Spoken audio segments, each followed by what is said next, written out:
current economic situation in Zimbabwe. Right now the picture is kind of gloomy. The economic situation in Zimbabwe right now is very unpredictable. It is at a stage where I heard some people saying, because right now we are on a recovery path, our economy is not performing well.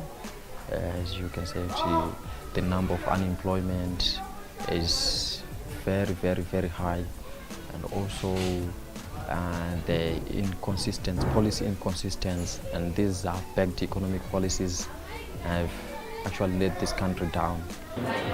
Most young people are unemployed. I think you did get that from the discussions you had. You know, actually nationally unemployment rate now is between 85 and 90%. And you're talking about young people. You know, that 85%, probably 80% of the 85 are young people that are unemployed.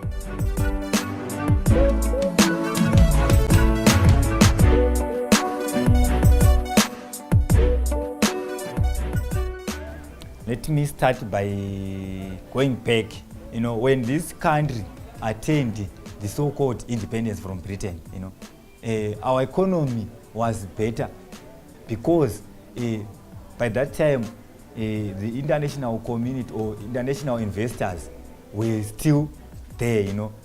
There wasn't any political intervention in terms of investment.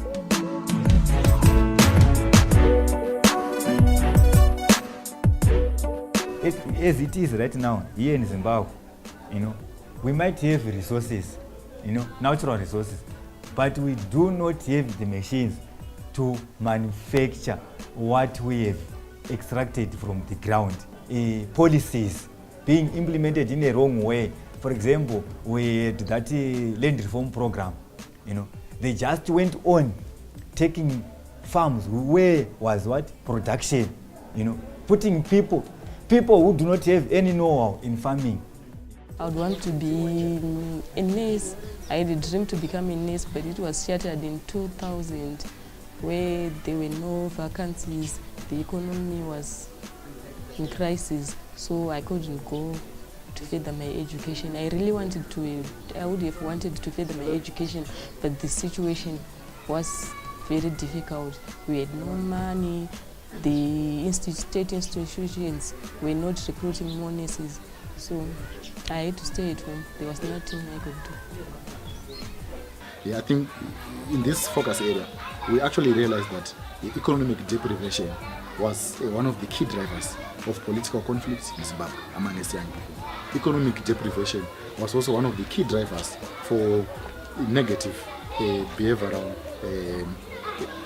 tendencies among its young Zimbabweans. Things like drug abuse, prostitution, intergenerational marriages, all of these things, they're mainly linked to poverty, which is also directly linked to economic deprivation. Right now, for our economy to be in good shape, first and foremost, we need to change the overhauling of the entire system. First and foremost, we need to, because you cannot separate the economy and politics. So first we have to address the economic aspect. In fact, we have to address the political aspect for the economy to perform well. So the thing is, first and foremost in Zimbabwe, what we need to do, we have to make sure that this constitution has been adopted and it represents the wills. It is people-centered and it represents the aspirations of the people of Zimbabwe. And also the government itself.